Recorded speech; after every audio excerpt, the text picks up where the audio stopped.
years. I've been married 3 years already. I'm so excited. I love being married. I do. I love it.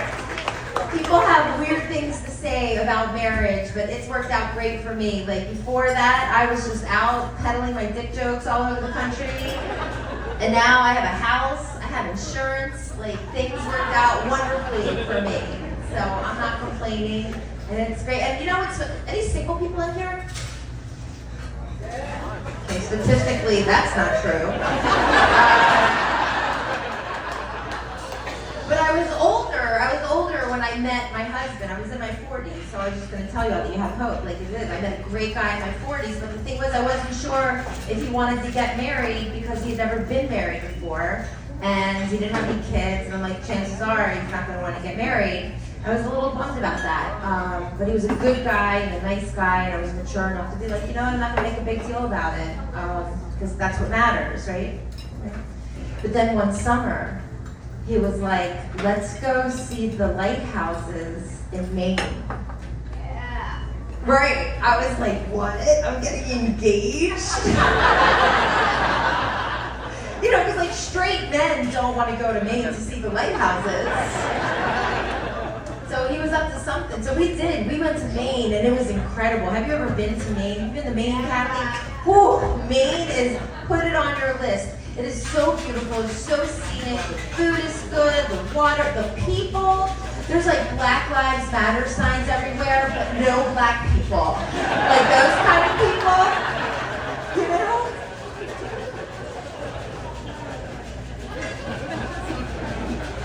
So there's this one day, he says, we're gonna go to the lighthouse that was in the Forrest Gump movie. And I got really excited because I don't know if you caught it, but my name is Jen. So I started doing the math, right? Say it with me. Jenny, will you marry me, right? So I got up that morning and I put on this beautiful blue and white seersucker dress. I put on my pearls. I shaved my knuckles. Like, I was so ready for this shit to go down, and he didn't do it. He didn't do it, and it was awful. I was like so crushed. I was like sad and disappointed and all of these things. We still had 4 days left on the trip, and at this point he didn't know that I was crazy. So I had to kind of like try to reel it in, you know? And so I thought about it, took a deep breath, and I knew. I'm like, this is why I love Lexapro. Really. Yeah, no, unmedicated Jen could have never navigated the situation. Like, we would have been on Dateline. But medicated Jen knew, take a deep breath, be nice, be cool, right? I looked at him, I said, oh my God, babe, thank you so much for this incredible trip. Like, I just feel so lucky that I get to see the most beautiful things in the world with you. Right? Good, right? Then I went home and I showed him that I could suck the chrome off of a fucking tailpipe. It hasn't been like that since. I mean, I went in there and then 3 weeks later, I was engaged.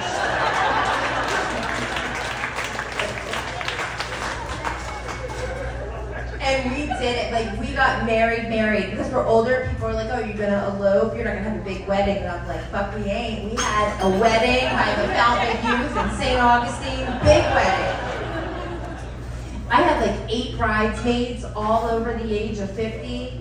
We got our Spanx on, we got out there, and we did it, and we got married, and it was great. It was the happiest day of my life, so yeah.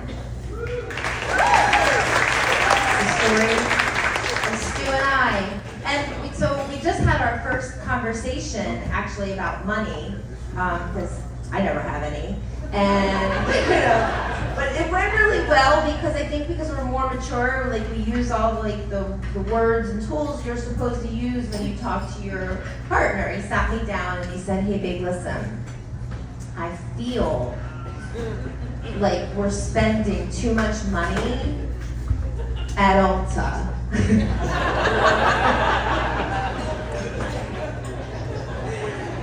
I said, okay. I'm like, well, do you feel like we're spending too much money at Home Depot? And he looked at me kind of crazy, and he was like, well, babe, we need that. That's like stuff for the house. That's our house. And I'm like, right. To make it look nice. You know, to make it something you actually want to show to people. To make it something you actually want to be inside of.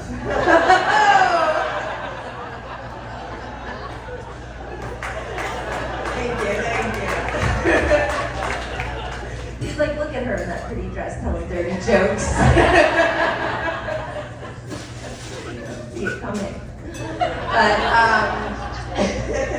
But I had a wonderful life before Stuart too. Like I said, I loved being single. Being single was a ton of fun. The only problem with me is that I had this thing, like, if I was single for too long, I would start to get lonely. And then when I would get lonely, my standards would just start getting lower and lower and lower. It's like the mice can come in the house when there is a vulnerability. Like, I remember one time I was single for so long, I actually stopped at a traffic light and caught eyes with a panhandler. Yeah. No, I mean, like, he was one of the ones you could tell he was kind of hot before he got all puffed up. You've seen that. But what really got me was when his girlfriend came from underneath the bridge. Okay? And she's like all cracked out. She looks like on Nat Geo, like a newborn deer trying to find its legs. But oh my God, when she got there and stood next to him, he put his arm around her so tenderly. I was just like, shit, I wonder what street life would be like, you know? I'm just saying, in that moment, they were tight. It was them against the world, you know? He was like looking out for her, and they're like pulling their finances together. Yeah, more than you two. And then he's like, let's make it, let's split it, let's make it. I'm gonna give it back to her, and split it. I could tell that he definitely shoots her up first, though. I can tell you that much. Oh, you're like, it's Port Charlotte. All our kids are in rehab.